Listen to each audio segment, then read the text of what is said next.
Let me first congratulate and also thank you the organizers, Nagendra and his team. Wonderful event today they organized, because today this is a kind of event which we have to send a message to the future generations.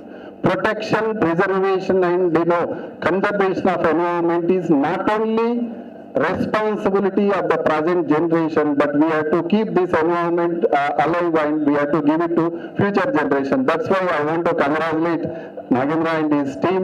I want to thank because he invited me to share some of my thoughts with you all. Friends, with sustainable development. I'll come to that. ముఖ్యంగా ఈరోజు ఇక్కడ అందరూ teachers, respectable faculty members, students from across maybe Telangana, various colleges. Since I'm a chairman, I want to thank because you are all, I don't call you as a students, you are a youth, you are going to take part. One of the important message here is slogan is Rising Telangana 2047 or Vikasit Bharat 2047. So next 22 years, you as a youth, you know that the earlier speaker spoke about India. Though population is a liability most of the time, I agree with Jayaprakash Narayan sir, but I can tell you population is a liability. India's population is a liability because 65% of the population is below 35 years age. 50% of the population is 25 years age, where you all come into that. That's why I think you have a greater responsibility to shape not only the country, but you are going to shape the future of world. That's why I think you are very important for this kind of events. Yes, sustainable development and environment part of that. So where to start? I am a teacher. Basically, as a law professor, I can speak few minutes because lot of students I can find you. If we have to have any discussion on environment ecosystem as a whole, where to start? There is a one Latin maxim what we call sic itere uto ad alienum non leaders. What do you mean by that? That means that you use resources not harming others. Friends, this is the philosophy of environmental jurisprudence, environmental law, environmental science. You use resources but not harming others. This is the starting point for any discussion on environment. Of course, today we know that environment knows no boundaries, whether it is a marine pollution, air pollution, outer space pollution, or ozone depletion, greenhouse gases, all today 21st century, if you ask me what is the challenge humanity is going to face, is the protection, preservation of environment. Keeping this ecosystem alive is the biggest challenge. That's why I always say that ecological danger is more than socio-economic political dangers of which we are confronted. That's why I think we all have to take pledge to protect environment. So sustainability, of course, environment as a whole, many problems are there. Today, sustainable development is one of the important things. That's why United Nations passed a resolution way back in 2015 to achieve sustainable development goals of 17 sustainable development goals, including education, environment, employability, everything.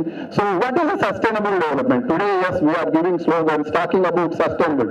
That development, that means the needs of present generation without compromising the ability of future generation. So that is what we have to do, activities keeping in view of future generation. Sustainable development is not new to the humanity. Sustainable development was there. Just now I said use resources not harming others, go to any civilizations which we have. But last maybe 40-50 years, the kind of environmental degradation which is happening, that's why United Nations, there is one organization called United Nations Environment Program, which is the organization taking care of the global environment movement, part of the United Nations system. So environment, sustainable development was part, but it was earlier countries practiced customary principle. But today, most of the, when we say as a Chairman Higher Education Council, I know that today environment, education is part of your system. Though we have a non-credit course, we are planning to have this environmental education across not only for colleges, but we have to include this in the schooling system, because that is what, so we are working in that direction. So environment, whether it's whether it is a Stockholm Conference 1972, Rio Conference 1992, Johannesburg Declaration 2002, all these are all lot of international environmental instruments which are obligating member states. If I say member states, today environment is protected by United Nations Environment Program, which is consisting of almost all the nations of the globe, 193 member countries part of United Nations, which is trying to protect environment. And of course, we have international treaties, countries are parties to that international treaties. And we in India, we have a constitutional mandate. If you go to, constitution is important, I always say, because I want to tell you two things. Since respected faculty members are there, institutions are there, sitting, leaders of the education here. Two things. Ignorance of law is no excuse. You can't say I'm a BTech student, why should I follow law? No, ignorance of law is no excuse. Other one is ignorance of constitution is no excuse, because it is the basic law of the land, important law of the land. All laws comes from originates from the constitution. So you as a citizen, we as a citizen have responsibility to know about constitution. Once we know our constitution, we know what kind of rights we have, what kind of duties we have to perform towards society. That's why, friends, today, being this basic law, it has a mandating that protection of environment, Article 48, Article 51, all these, there are a lot of, environmental instruments, not only constitution, we have a Water Act, Air Act, Environment Protection Act, and all. Finally, I want to tell you that, judiciary, Indian judiciary is contributing a lot to the protection of environment through public interest litigation, social interest litigation. All these things are part of environmental jurisprudence, part of environmental movement. I think again,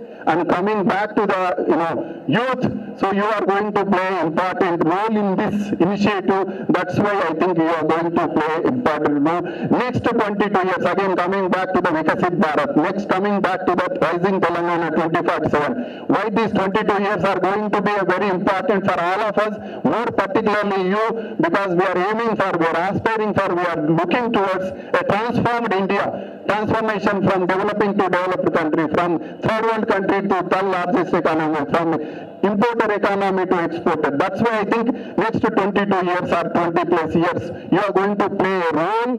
And country, lastly, I want to say that today, friends, there is no hesitation in saying that globe is eyeing on India, viewing on India, looking towards India. They are going to depend on us. Being a youth country, I think we have a greater responsibility to supply human resource to the global society. I think you are going to be part of that, where education is going to play an important role. That's why I think once again, thank you one and all.